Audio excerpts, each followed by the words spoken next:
convinced him that Josephine had not painted it as blackly as she might. She, at least, had seemed to see a ray of hope. Jean saw none, and Philip realized that the half breed's calm and unheated judgment was more to be reckoned with than hers. At the same time he did not feel dismayed. He was of the sort who have born in them the fighting instinct, and with this instinct, which is 2/3 of life's battle won, goes the sort of optimism that has opened up raw worlds to the trials of men. Without the one the other cannot exist.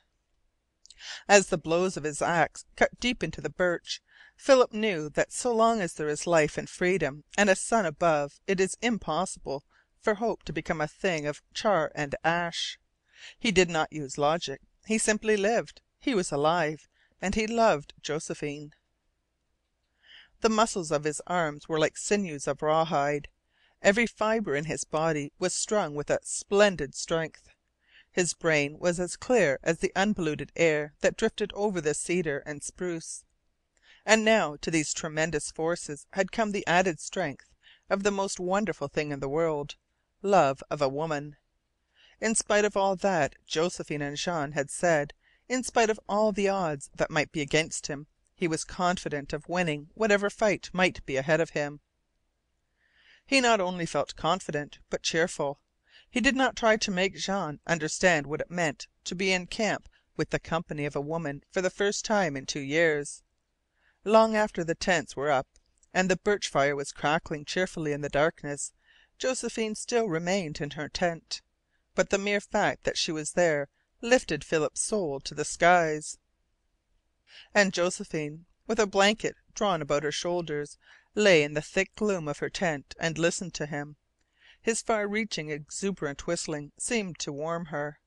She heard him laughing and talking with Jean, whose voice never came to her. Further back, where he was cutting down another birch, she heard him shout out the words of a song between blows, and once, sotto voce and close to her tent, she quite distinctly heard him say "Damn!" She knew that he had stumbled with an armful of wood, and for the first time in that darkness and her misery she smiled. That one word alone Philip had not intended that she should hear, but when it was out he picked himself up and laughed. He did not meddle with Jean's cook fire, but he built a second fire where the cheer of it would light up Josephine's tent, and piled dry logs on it until the flame of it lighted up the gloom about them for 100 feet. And then, with a pan in one hand and a stick in the other, he came close and beat a din that could have been heard a quarter of a mile away. Josephine came out in the floodlight of the fire, and he saw that she had been crying. Even now there was a tremble of her lips as she smiled her gratitude.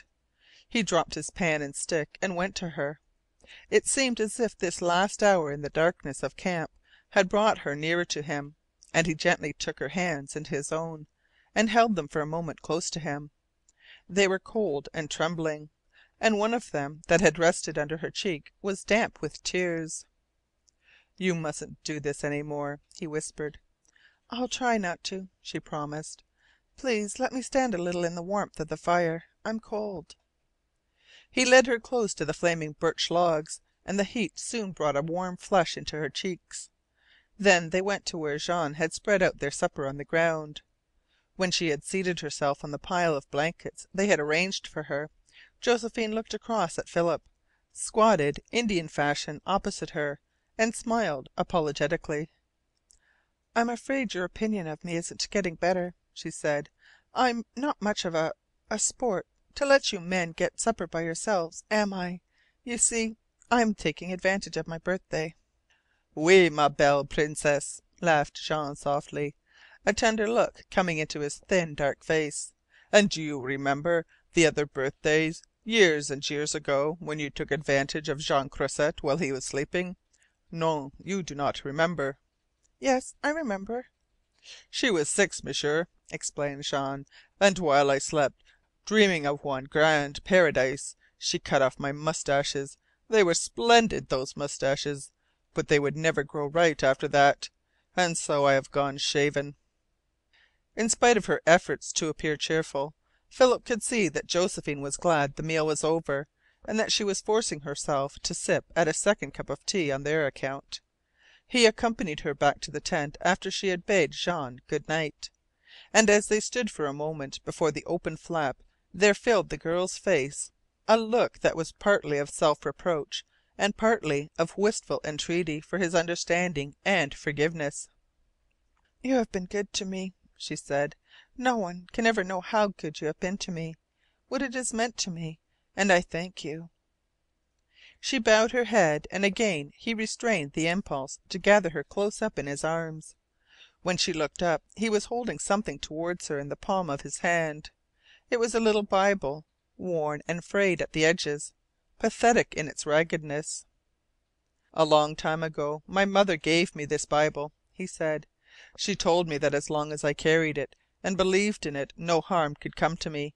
And I guess she was right. It was her first Bible and mine.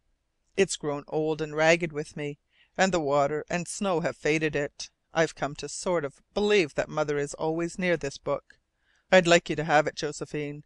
It's the only thing I've got to offer you on your birthday." While he was speaking he had taken one of her hands and thrust his precious gift into it. Slowly Josephine raised the little Bible to her breast. She did not speak, but for a moment Philip saw in her eyes the look for which he would have sacrificed the world, a look that told him more than all the volumes of the earth could have told of a woman's trust and faith. He bent his head lower and whispered: "To night, my Josephine, just this night, may I wish you all the hope and happiness that God and my mother can bring you, and kiss you once." In that moment's silence he heard the throbbing of her heart. She seemed to have ceased breathing. And then, slowly, looking straight into his eyes, she lifted her lips to him, and as one who meets the soul of a thing too sanctified to touch with his hands, he kissed her. Scarcely had the warm sweetness of her lips thrilled his own than she had turned from him and was gone. End of chapter 6, part 2.